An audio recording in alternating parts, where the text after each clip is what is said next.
हरि ओम नमो नमः। अहमस्मि डॉक्टर दिव्येश्वर शास्त्री।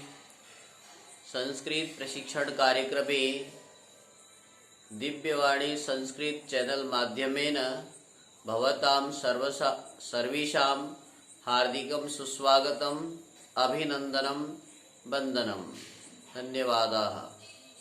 आगम्यतां पठिष्यामः अद्य द्वन्द्वसमासः। नमो नमः, नमन आप सबको। आइए आज पढ़ते हैं द्वंद्व समास। दिव्यवाणी संस्कृतम चैनल में आप सबका प्रतिदिन की भांति हार्दिक स्वागत है। प्यारे विद्यार्थियों, छात्र छात्राओं, शिक्षक साथियों, शिक्षिकाओं, संस्कृत भाषा में रुचि रखने वाली संस्कृत के प्रेमियों, मैं आप सबको विगत दिनों की भांति प्रतिदिन एक नए विषय को लेकर के आ रहा हूं और हमारा जो विषय चल रहा है विशेष रूप से समास का। समास विषय में आज आपको द्वंद्व समास के बारे में बताएंगे।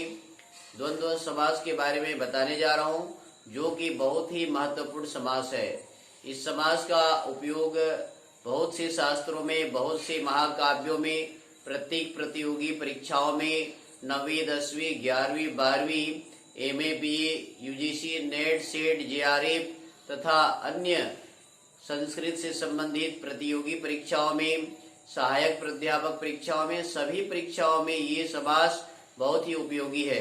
दिव्यवाणी संस्कृतम चैनल के माध्यम से आप सभी समासों को सीख रहे हैं। सबसे पहले अ, त, क, अव्ययी भावः, अ से त से तत्पुरुषः, क से कर्मधारयः और द्वि से द्विगु, द्व से द्वंद्वः, ब से बहुव्रीहि, इन समासों के बारे में आप जान रहे हैं, सीख रहे हैं प्रतिदिन।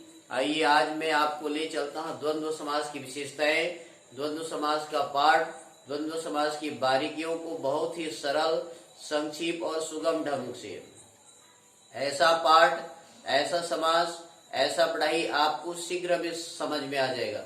वैसे इसके बहुत से भेद प्रभेद हैं, बहुत से नियम हैं, लेकिन विद्यार्थियों की सरलता के लिए, परीक्षा में तैयारी के लिए, समय की अल्पता को ध्यान में रखते हुए मैं आपको संक्षिप्त में आज द्वंद्व समास के बारे में बताऊंगा। द्वंद्व समासः और इसका बहुत महत्वपूर्ण है चकार प्रयोग। द्वंद्व समास में च वर्ण का प्रयोग होता है, ध्यान देंगे। द्वंद्व समासे चकार वर्णस्य प्रयोगः भवति। द्वंद्व समास में च वर्ण का, च व्यंजन का प्रयोग होता है बार बार। रामश्च, लक्ष्मणश्च, कृष्णश्च, है ना, इस प्रकार से इसमें च का प्रयोग होगा। और इसकी और एक विशेषता है उभय पद प्रधानः द्वंद्वः। उभय पद बोलने से दो पद का प्रधानता होता है, एक पूर्व पद और एक है उत्तर पद। पूर्व पदः, उत्तर पदः, उभय पद प्रधानः द्वंद्वः समासः। उभय पद प्रधान वाले जो समास होते हैं वो द्वंद्व समास कहलाते हैं।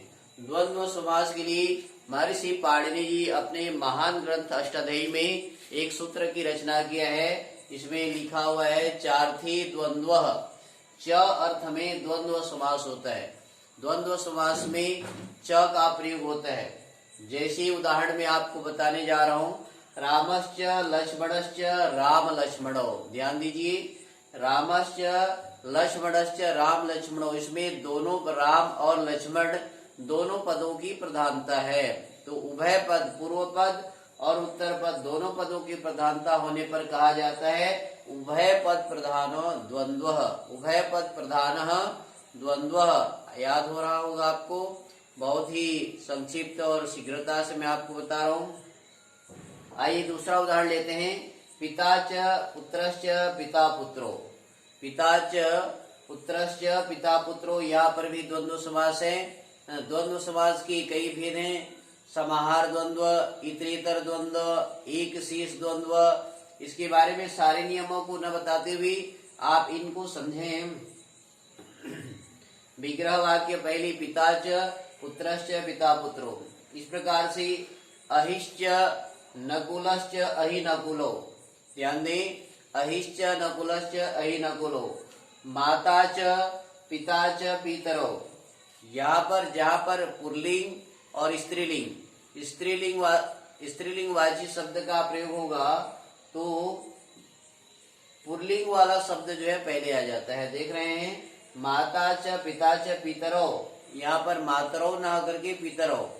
इस प्रकार से आप जान सकते हैं च का प्रयोग के आधार पर द्वंद्व समास। अन्य कुछ उदाहरण में आपको और बताने जा रहा हूँ, आइए सीखते हैं। इधर अजश्च अजाच अजौ, ध्यान दें, अजश्च अजाच अजौ, पुत्रश्च पुत्री च पुत्रो, पुत्रश्च पुत्री च पुत्रो। इस प्रकार से आप देख रहे हैं यहाँ पर द्वंद्व समास के उदाहरण च का प्रयोग हो रहा है। आगे पुत्रश्च कन्या च पुत्र कन्ये, अभी आगे स्त्रीलिंग है, प्रथम में पुल्लिंग और दूसरे में स्त्रीलिंग, तो दूसरे शब्द में जो लिंग होगा वही समस्त वाक्य बनाने पर हो जाता है। मतलब विग्रह वाक्य में जिस समय पुत्रश्च कन्या च दोनों विग्रह वाक्य किया जा रहा है, किंतु दूसरे पद में जो स्त्रीलिंग है उसके अनुसार से इसका नामकरण बन जाएगा पुत्र कन्ये, पुत्रश्च कन्या च पुत्र कन्ये। इसी प्रकार से बहुत सारे पद आ जाते हैं तो ये नपुंसक लिंग में हो जाता है। हस्तौ च पादौ च हस्तपादौ, हस्तपादम ऐसा बन जाता है, हस्तौ च पादौ च हस्तपादम। इस प्रकार से आप जान सकते हैं धर्मश्च अर्थश्च धर्मार्थो, धर्मश्च अर्थश्च धर्मार्थो।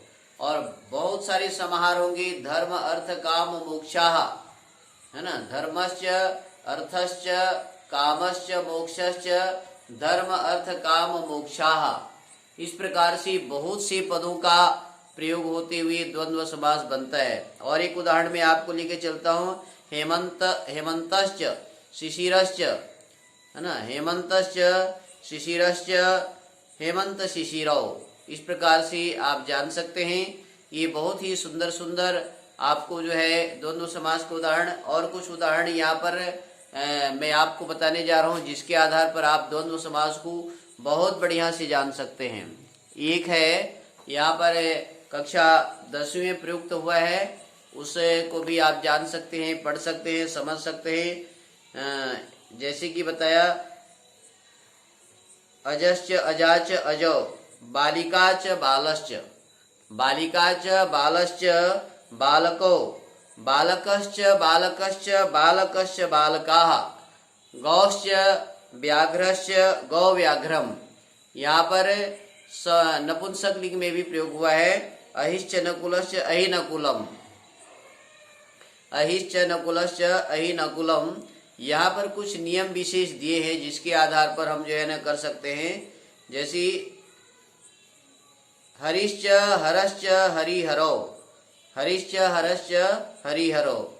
इस समास में जहाँ पर भिन्न भिन्न पद प्रयोग होते हैं वहां पर इतरेतर योग द्वंद्व समास कहलाता है।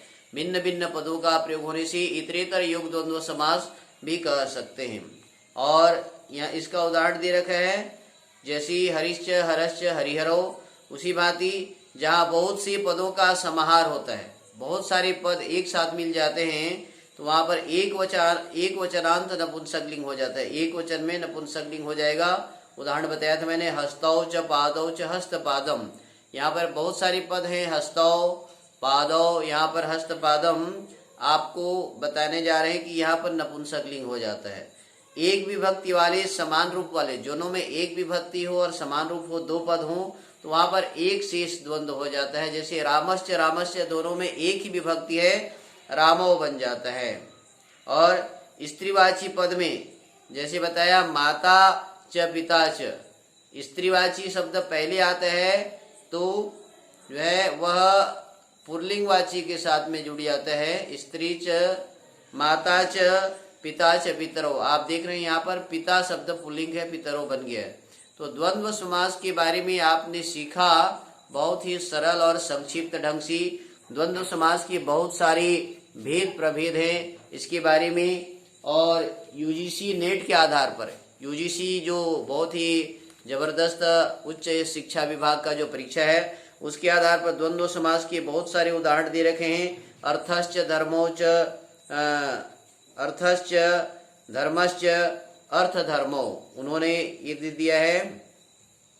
ईशश्च कृष्णश्च ईश कृष्णो, माता च पिता च पितरो, पाणी च पादं च पाणिपादं वाक् च त्वचं च वाक्त्वचं छत्रश्च उपानः च छत्रूपानहम् प्रावृट्श्च शरदश्च प्रावृटश्च शरच्च प्रावृट्शरदौ त्वक् च स्रक्च त्वक् च स्रक्च त्वक्स्रजौ।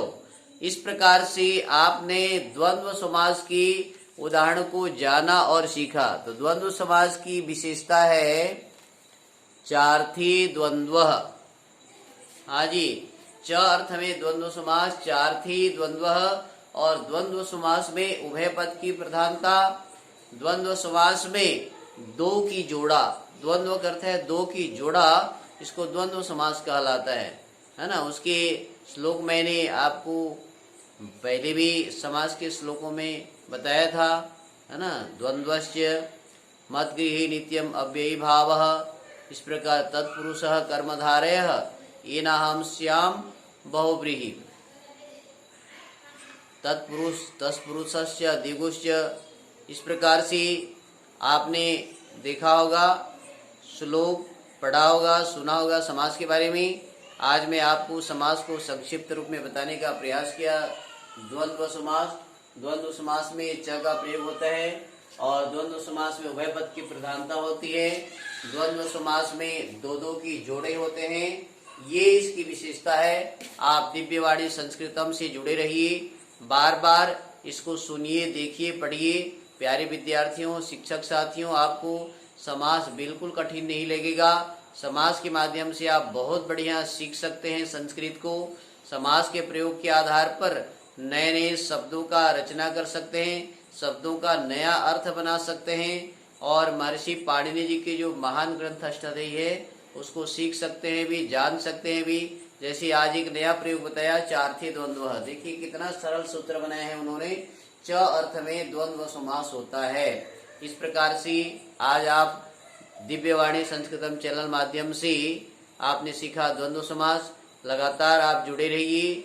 आपने हमें बहुत स्नेह दिया, बहुत ही आदर दिया, बहुत ही हमारी जितने सारे वीडियो हैं उनको जो है लाइक किया, सब्सक्राइब किया। आगे भी मैं आपसे आशा करता हूं कि आप इसी भांति हमसे जुड़े रहें। ज़्यादा से ज़्यादा इसको लाइक करें, सब्सक्राइब करें और दूसरे छात्र छात्राओं के पास प्रेषित करें। अन्य बालक बालिकाएं भी इसका लाभ उठा सकें। जो शिक्षकगण भी समासों के बारे में नहीं जान पाते हैं, अध्यापिकाएं भी समासों के बारे में नहीं जान पाते हैं, तो उनको सिखाएं, पढ़ाएं। इन्हीं शुभकामनाओं के साथ मैं आपसे कहना चाहूँगा, पुनर्मिलामः पुनर्पठामः। जयतु भारतम, जयतु संस्कृतम, जयतु संस्कृतम, जयतु संस्कृतम।